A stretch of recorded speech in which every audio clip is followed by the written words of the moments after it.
proof and pet proof. Oh my gosh. I'm really tired. This hutch has got me going crazy. Anyway. Okay, let me be real.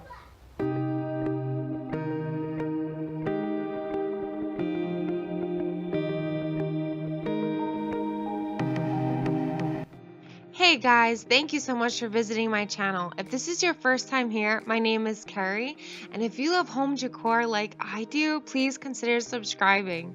In this video, I'm making over a hutch that I found for a great steal at a garage sale. Only $40, guys.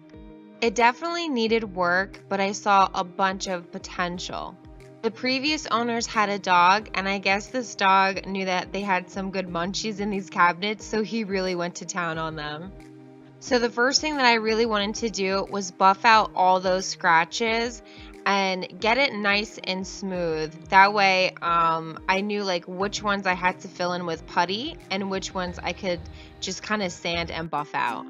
And once all my sanding was complete, I just went over it with a rag with warm water and wiped down everything, making sure all the dust. I really needed to see like what was dirt, what was scratches, that way I knew what I was playing with. Then once I was done with all of that, I started taking off all the hardware.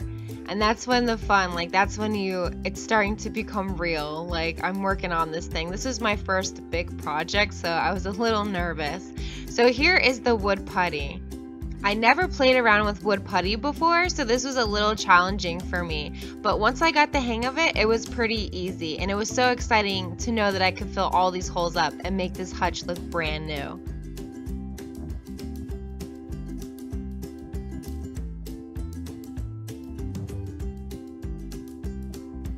I really tried my best to make sure that all the surfaces were nice and smooth. Then I wiped down the whole hutch with mineral spirits. Now I heard that this prevents any bleeding from the stain underneath coming through the white paint, and I wanted to prevent that at all costs.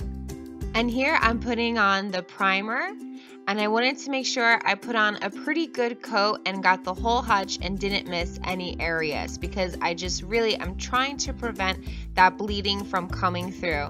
But since I'm painting it white, I knew that there could be a big chance that bleeding could happen, so I was just trying to prevent it as much as possible.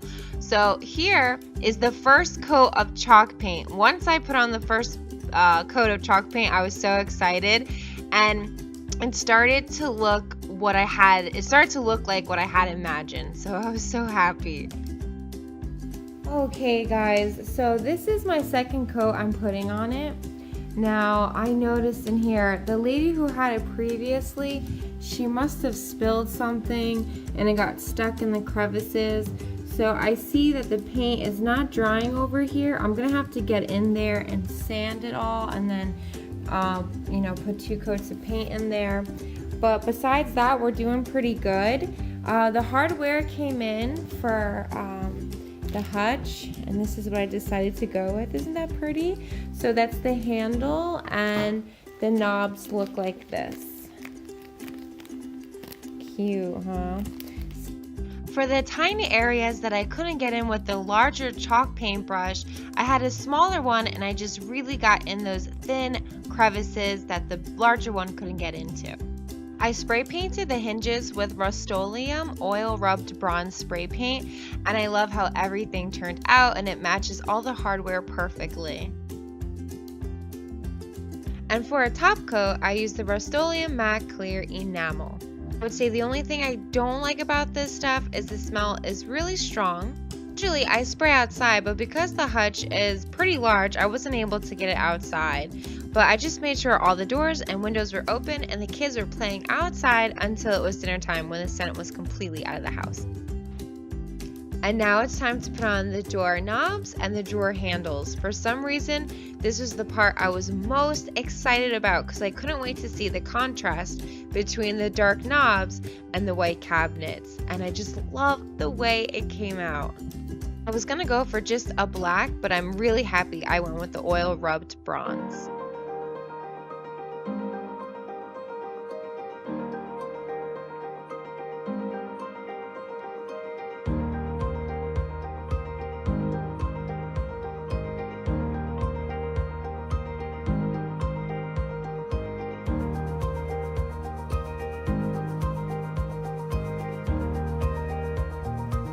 I noticed over here some weird things happen with the paint, if my phone could focus for me. So over here you see something happen here, maybe a little along here, and over here.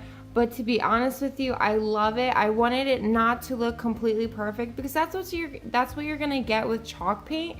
But I am totally happy with the way it came out and all the little imperfections that actually make it so charming.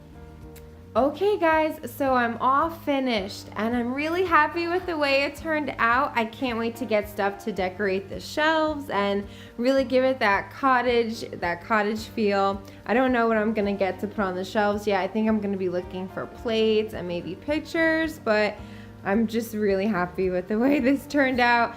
And then later on, I'm gonna put wallpaper on the back here, and I'm gonna be showing you guys how I take a regular wallpaper that has paste on the back and making it completely removable. So I can go ahead and switch out the wallpaper from time to time because now it's springtime and I want something kind of floral. So I'm gonna put a floral wallpaper here, which is a little bit darker, and then dress it up with light plates. So I thought that would be a really pretty contrast, and I'm gonna be making another video for that in the very near future because I'm probably actually gonna work on it tonight if I can. So anyway, I hope you guys really enjoyed this video.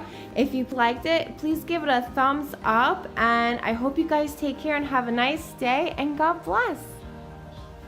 Also, everything I use, the colors, the tools, everything will be in the description below so you guys can go check it out, and I'll have the links for you too.